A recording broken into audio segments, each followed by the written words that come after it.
आइए आज के इस वीडियो में हम देखते हैं जीरो फिजिक्स चैनल। ये आपका जीरो फिजिक्स चैनल है और मैं श्री राम सिंह आप लोगों को आज ऑब्जेक्टिव क्वेश्चन नहीं बल्कि दो नंबर के प्रश्नों का एक सीरीज लेकर के आया हूँ, जिसमें आपको 15 क्वेश्चन मैं आपको बताऊंगा और इसमें 15 क्वेश्चन दिए गए हैं जो बहुत ही इम्पोर्टेंट क्वेश्चन है। तो मैं केवल आपको क्वेश्चन दिखा रहा हूँ कौन कौन से क्वेश्चन है और आप बिल्कुल बारीकी तरीके से इनको कंप्लीट कर लीजिए, ठीक है। तो आइए शुरुआत करते हैं क्वेश्चन का। पहला क्वेश्चन दिया गया है कि आवेश संरक्षण सिद्धांत से आप क्या समझते हैं। आवेश संरक्षण सिद्धांत से आप क्या समझते हैं। पहला क्वेश्चन दिया गया है, आवेश संरक्षण सिद्धांत से आप क्या समझते हैं, और इसके बारे में आपको डिटेल करना है, ठीक है। आगे बढ़ते हैं क्वेश्चन नंबर 2 पे। दूसरा क्वेश्चन दिया गया है कि विद्युत फ्लक्स को परिभाषित करें और उसका SI मात्रक तथा विमीय सूत्र लिखें।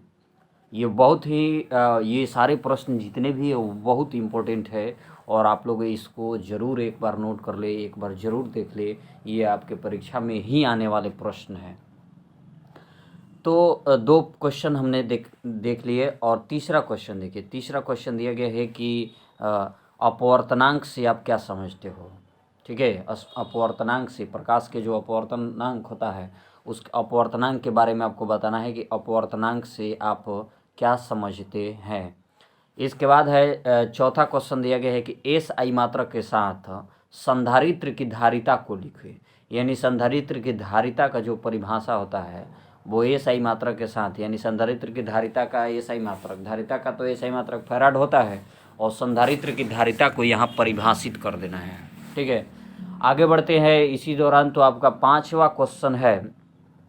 पांचवा क्वेश्चन दिया गया है कि एक इलेक्ट्रॉन वोल्ट को परिभाषित करें। पांचवा आपका बहुत ही ज़बरदस्त क्वेश्चन है, एक इलेक्ट्रॉन वोल्ट को परिभाषित करें, ठीक है। तो इसको भी आप लोग कर लेंगे।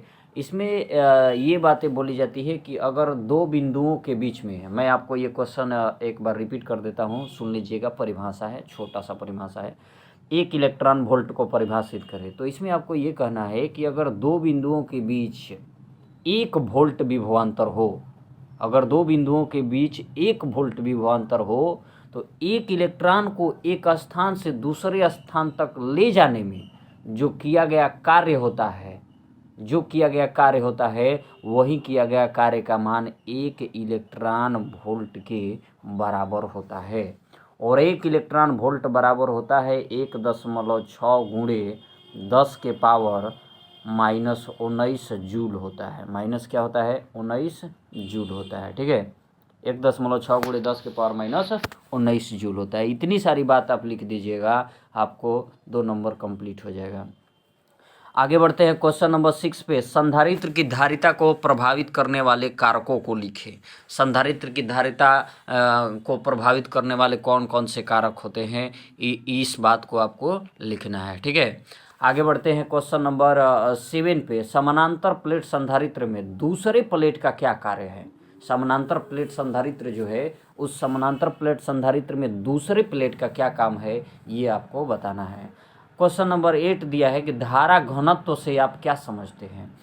पिछले हमारे वीडियो में आप जाकर के देखेंगे, मैंने वहाँ पे आपको धारा घनत्व के बारे में समझाया है कि धारा घनत्व से आप क्या समझते हैं, उसका SI मात्रक क्या होगा, ठीक है। तो आप वहाँ से देख लेंगे धारा घनत्व से क्या समझते हैं, SI मात्रक और उसका विमीय सूत्र लिखे। आगे बढ़ते हैं क्वेश्चन नंबर 9 पे। तो SI मात्रक के साथ विद्युतवाहक बल को लिखे।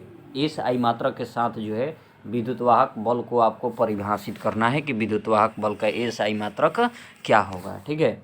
उसके आगे चलते हैं क्वेश्चन नंबर 8 पे। क्वेश्चन नंबर 8 तो हो गया, 8 9 भी हो गया। विद्युतवाहक बल की परिभाषा आप लोग को मालूम होगा, विद्युतवाहक बल किसे कहते हैं, ठीक है। आगे हम चलते हैं क्वेश्चन नंबर 10 पे। 10 नंबर क्वेश्चन है, लॉरेंटज बल क्या है, या लॉरेंज बल जिसको हम लोग बोलते हैं, लॉरेंटज बल या लॉरेंज बल। तो उसके बारे में आपको बताना है कि लॉरेंटज बल या लॉरेंज बल क्या है, ठीक है।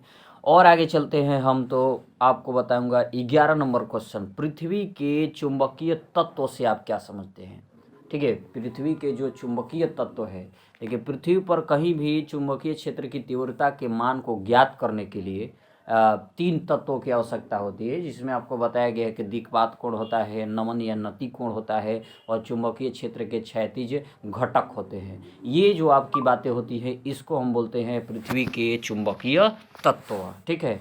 तो इसको आप नोट कर लेंगे या समझ लेंगे बेहतर तरीके से। ये सारे प्रश्नों को आप देख लीजिए एक बार।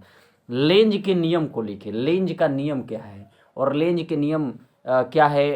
विद्युत चुम्बकीय प्रेरण में जो लेंज का नियम होता है, ये पूरा वाक्य हो जाएगा आपका कि विद्युत चुम्बकीय प्रेरण में लेंज का नियम क्या है, इस बात को यहाँ लिखना होता है, ठीक है।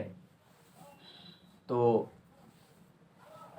अगला क्वेश्चन दिया गया है आपका 13 नंबर क्वेश्चन है कि स्वप्रेरण और अन्योन्य प्रेरण में क्या अंतर है। स्वप्रेरण और अन्योन्य प्रेरण में अंतर स्पष्ट कर दीजिए, ठीक है।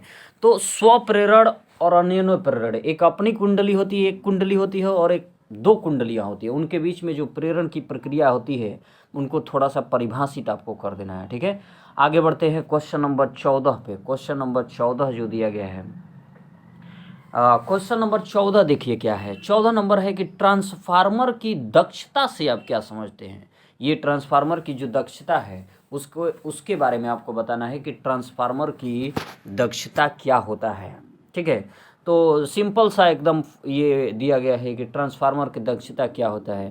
कहना पड़ता है कि किसी भी ट्रांसफार्मर के द्वारा, ट्रांसफार्मर की द्वितीयक कुंडली द्वारा प्राप्त ऊर्जा और प्राथमिक कुंडली को दी गई ऊर्जा, दोनों के अनुपात को ही ट्रांसफार्मर की दक्षता कहते हैं, जिसको ईटा से सूचित किया जाता है। और ईटा बराबर होता है आउटपुट पावर, आउटपुट पावर बटा में इनपुट पावर, आउटपुट पावर बटा में इनपुट पावर, आउटपुट बटा में इनपुट होता है, ठीक है। तो ये हो जाता है आपका ट्रांसफार्मर की दक्षता। आगे बढ़ते हैं। तो आपका क्वेश्चन दिया है 15 नंबर क्वेश्चन एक है, विद्युत चुंबकीय तरंगे क्या है, इनके 2 गुणों को लिखें। विद्युत चुंबकीय तरंगे क्या है, इनके 2 गुणों को लिखें, ठीक है। तो विद्युत चुंबकीय तरंगे क्या है, इनके 2 गुणों को लिखें। बहुत ही अच्छा और विधिवत ये सारे प्रश्न दिए गए हैं जिनके बारे में आप आसानी से लिख सकते हैं, ठीक है। इसके बाद मैं थोड़ा सा आपको 5 मार्क्स वाले क्वेश्चन के भी बारे में आपको बता देता हूं कि 5 मार्क्स वाले कितना बेहतर होंगे। 6 प्रश्नों को मैं आपके सामने रख रहा हूं। 6 प्रश्न इसमें मौजूद है अभी, ठीक है। तो कृपया आप देख लेंगे इसे भी। पहला क्वेश्चन दिया गया है कि किरचॉफ के नियम को लिखे। किरचॉफ ने क्या नियम दिए, 2 नियम दिए, उनको लिख देना है। और इन नियमों का उपयोग करते हुए व्हीटस्टोन ब्रिज के लिए, इन नियमों का उपयोग करते हुए व्हीटस्टोन ब्रिज के लिए, ठीक है, व्हीटस्टोन ब्रिज के लिए संतुलन की अवस्था प्राप्त करें। किरचॉफ ने जो नियम प्रदान किया उस नियमों को लिखना है। और व्हीटस्टोन सेतु के लिए, व्हीटस्टोन ब्रिज के लिए जो उन्होंने व्यंजक दिया संतुलन की अवस्था में, उन संतुलित व्यंजक को आपको प्राप्त करना है। ये 5 मार्क्स के लिए बहुत ही इंपॉर्टेंट क्वेश्चन है, ठीक है। बिल्कुल आप ध्यान देंगे इस क्वेश्चन को और एक बार घर पे परीक्षा पैटर्न से पहले, परीक्षा को देखने से पहले आप जरूर इसको मजबूत कर लीजिए।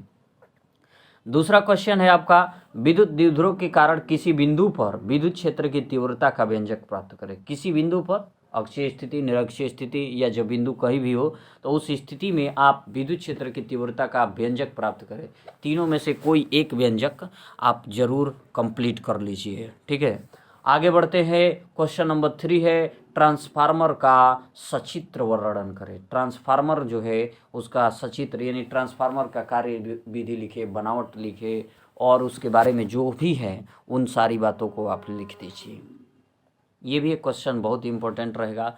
चौथा नंबर क्वेश्चन है, बायो-सेवार्ट के नियम को लिखकर उसका व्यंजक प्राप्त, बायो-सेवार्ट का जो नियम है उसका व्यंजक प्राप्त करें, ठीक है। ये भी क्वेश्चन बहुत इंपॉर्टेंट है। क्वेश्चन नंबर 5 दिया गया है, समानांतर पट्ट संधारित्र की धारिता का व्यंजक प्राप्त करें, ठीक है। समानांतर पट्ट संधारित्र की धारिता का व्यंजक प्राप्त करें। ये भी क्वेश्चन आपका बहुत ही इंपॉर्टेंट है कि समानांतर पट्ट संधारित्र की धारिता का व्यंजक क्या होता है। आगे बढ़ते हैं क्वेश्चन नंबर 6 पे, और अंतिम क्वेश्चन होगा इस सेशन का, जो कि बहुत इंपॉर्टेंट है, गॉस के प्रमेय को। और ये सारे लोगों को मालूम भी होता है कि गॉस के प्रमेय को लिख करके सत्यापित करें। तो ये आपके कुछ 5 मार्क्स के क्वेश्चन भी हो गए और कुछ 2 मार्क्स के क्वेश्चन हो गए। इन सारे प्रश्नों को आप एक बार ज़रूर देख लें, और इसी तरह के मैं आपको अच्छे और चुनिंदे प्रश्नों ला करके दूंगा, जिसको आप एक बार अवश्य ही देख लीजिए। चलिए मिलते हैं अगले वीडियो में। जय हिंद, जय भारत।